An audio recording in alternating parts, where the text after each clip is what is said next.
You're watching live coverage from the CBT News Stage at the 2024 NADA Show in Las Vegas, Nevada.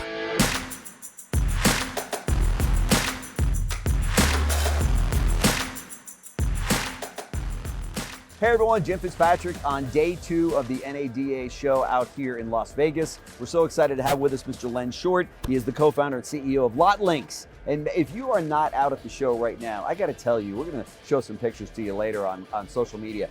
Their booth, your booth, is like a city block that is not just huge, but it is one of the busiest booths out here at this show this year. So Len, thank you so much for taking the time out of your busy schedule to break away, spend some time with us here at CBT News. It's always a pleasure here. Sure. Yeah, that booth is quite astounding. People keep congratulating me, and I say all I did was recruit the person who built it and stroke the check. Right. Well, that's a big responsibility. Well, that's where you want to get. You want other people. That's right. So. Be sure to hold that mic up because it's a little bit noisy here in the auditorium. But so let me ask you this. I mean, you've got your hand on the pulse of what's happening in retail automotive. You've been doing this now for so many years. I think it's your 14th year, you said, here at NADA? 14 years, wow. Yeah. You have First seen a one, lot of change. we couldn't afford a badge, so we parked in the hotel across the street and texted people, come over and see us. Sure, great idea. Things have changed a lot, Link, since those days, because you got a lot of success behind you. You got a lot of tailwind, as they say, because it's what you're doing and what Lotlinx is helping dealers with is working. Yeah. And you've proven that concept out. Early on, you were educating dealers to say, hey, there's a new way to look at your marketing using machine learning. Talk to us about that. Yeah, so what we're focused on now actually is, as this business shifts, right? We all know we're in a changing market. That's right, we are. Right, we're got to get back to some of the fundamentals of the business, and one of the core issues in retail is, you sell what you're going to sell, right, and that's where you make your margin. But not everything sells on time, right? And that's carryover inventory, right? And we used to be very focused on this. The big guys always had a hard stop at 60 or even 45, and then boom, because they know, if it's not moving, it's killing us, it's dragging us down. And so, as we see inventories climb, this is an issue, and interest rates are high, so holding costs are not, nothing to ignore. And so we're focusing on getting dealers to look at their carryover, because essentially their marketing works for what they sell. Right. Sold. That's right. Great. So and usually, frankly, it's the bigger footprint of the store that moves the units. If you're stocked right, there's demand for it. Moves out. It's nice, profitable business. Right. But the stuff that carries over is what drags you down. I had a legendary dealer point this out to me years ago, saying my guys are all chasing their number, but I'm watching. The other side, and the other side of that that business is the whole game for me. And that's because that's in the area, that you can give back the gross profit that you earned. You know what I mean? Yeah, absolutely. For sure. So, so we use machine learning. We never say the AI word because everybody's claiming Everybody's AI. Saying AI. Dealers really are kind of numb to it. Yeah, really what it is the AI is not one thing. People are, familiar with language model, AI, ChatGPT, which is a miracle. Yeah. But, this is very different. It's deep data science, a massive proprietary data set, and a stacked set of AI models that allow us to do things, zero in on what the risk inventory is going to be, and actually attack it as soon as it hits the lot. That's fantastic. One of the issues dealers have, and they all know this, is they bring in something that doesn't move, then around day 35 or 45 they start to get panicked. Well, they start hitting the discount button. Yeah. Right. And that's usually been their only tool to clear it. Mark it down more, mark it down more. Did anybody look at it? No, mark it down again. That's right. Or throw crazy bonuses on it to the salespeople, which costs you money. Yeah. And they don't have one of the issues in the business is you don't have a per bin P&L. Right. You've got a plug figure for marketing. Okay, my average marketing cost per bin is $350. Right. But when you look at it, it was $3,500 on this, and it was $0 on this. That's right. And this, with the $0, really needed a lot more money. Yeah, exactly. It was just sitting there languishing because you had no control about exactly where your ad dollar was going. So I lived that many months of my automotive career. Yeah. So as dealers sort of wake up to all of this, and they start to use our tools that they give them a great business intelligence about so what's literally really working. you can predict that this is going to, this may be your problem child, and you got to start advertising this thing immediately. Yeah, I always try to point out to people, when you go to ChatGPT and it writes a beautiful thing, Yeah, of course. It didn't just cut and paste some paragraph. Yeah. It predicted every word of the answer, kind of like what we're doing now. You ask me a question, Yeah. I predict. Yeah. My brain predicts the first word, That's right. second word, third. I make a hopefully coherent paragraph. Not often. You're doing but, fine. That's right. And that's what. So the whole power of AI is the ability to use massive data and look forward at a. Literally, it's scary at how powerful this is. Yeah.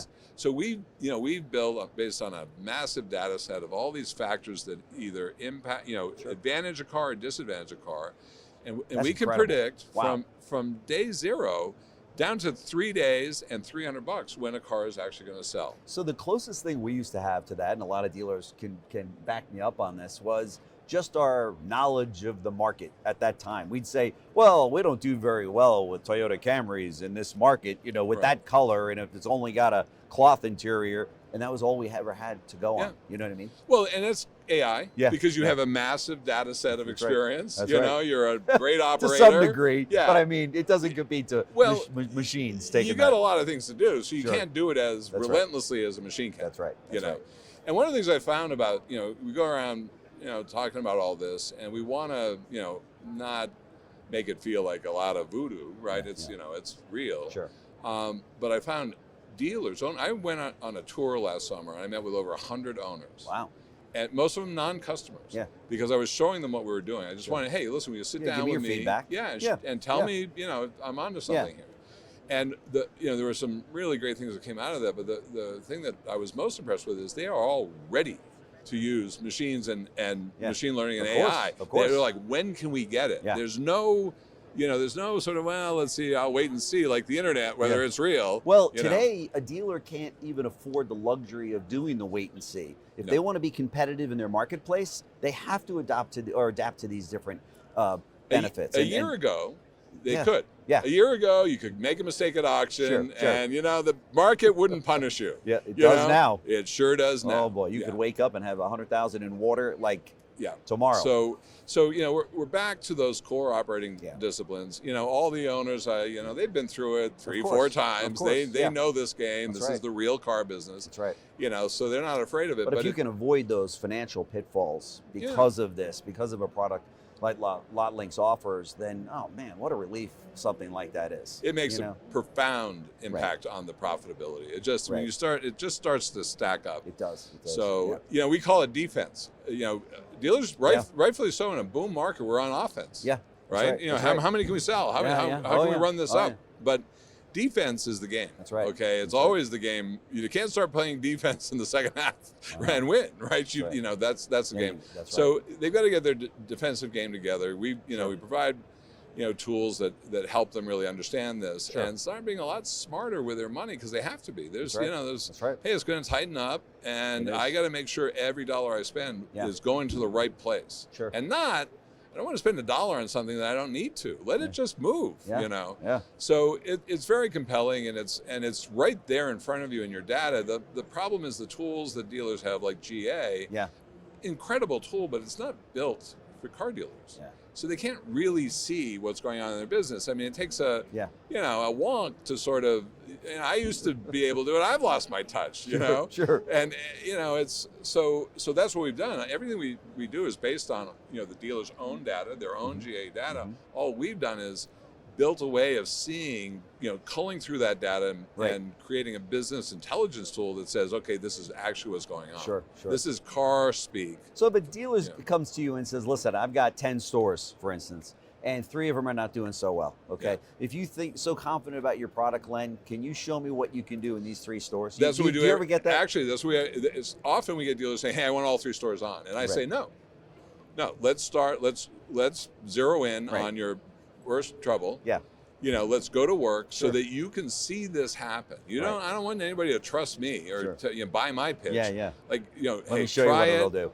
And that's why we've grown, right? Because once they're in and they're paying attention, then it's undeniable. And we grow. We have not been a great sales company. I mean, we have great salespeople, great sales leadership, but it has. We've been product focused. But we've grown a lot. And as you for that know, reason. dealers are very big in word of mouth. They go to their dealer 20 meetings. Dealer 20s. They tell, and typically what will happen too is they'll tell their DM, their district manager, if I'm a Toyota store and I go, hey, how are you doing this? Well, Lotlinx is doing it. All of a sudden, 20 other stores in that market, you know get 19 about phone calls. That's exactly right. What's the deal? Yeah, exactly. Because if this is working, so it's kind of twofold in your product, because not only is it going to save you thousands of dollars of lost gross profit when you got to relinquish that car at a loss, but it also brings down your advertising expense per month up front, which, as you know, is such a huge expense. And everybody, listen, that's what they're all trying to do. That's right. All right, listen, the business isn't what it was. It's starting to tighten up. I gotta cut some stuff. Yeah. Where do I cut? And we've seen it happen before. Things get tight. They have to cut. Yeah. That doesn't work. Nope. Now they're in a worse position. Then they hit the lever again. Oh no, juice it back up again. I got to do something. I mean, we get dealers calling in a panic. I know. Like, we need to launch this morning. Right. Well, what about yesterday when I talked to you? And they think that advertising works like that. It doesn't. In your case, it does. But it's pretty cool. Pretty cool. Yeah. So it's a great. We started preaching that dealers needed to drive shopping traffic to their sites. Yeah. Nobody was thinking that way when we started. I had to explain to every dealer I talked to, and I made my partner and I made 16,000 cold calls to get 23 dealers. Jesus. We just ground through it, man. I took more rejection than I, and I had to explain to everybody what a VDP was back then. Nobody knew. Isn't that crazy? They were like, well, we put our cars up in the portals, And we sell some, we don't sell some. Yeah. And so, that was a revolution. Yeah. And this is going to be a revolution. Of course. It really is. And there are a lot of things that you can apply AI to. As a matter of fact, it's going to be applied to everything in our lives. But it's easy to build a large language model on a vehicle description product. Oh yeah. Real sort of machine learning data science is a whole different game. That's right. Yeah. Well, hey, dealers, we're live, as I said in the opening here out at the NADA show. You owe it to yourself and to your dealership and to your bottom line and to your people to kind of lighten the load here.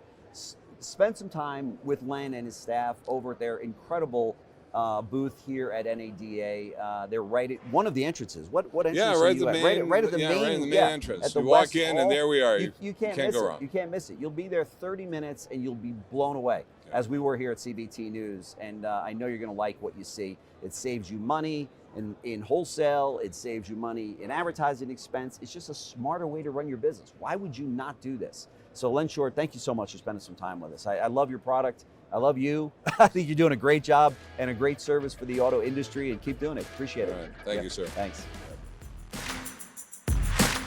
Thanks for watching the live coverage from the CBT News stage at the 2024 NADA show.